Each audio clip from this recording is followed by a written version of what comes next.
917 centimeters in feet? First of all, we need to know the value of 1 centimeter in feet.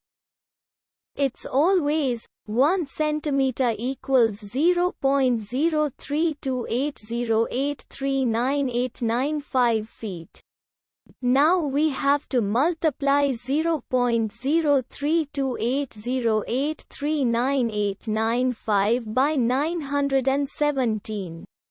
Therefore, 917 centimeters times 0.03280839895 feet equals 30.085301837115 feet.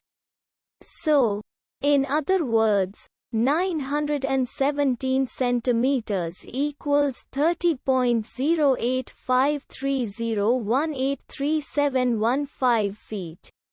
We hope you have enjoyed this video. Please like and subscribe to our channel for more videos like this.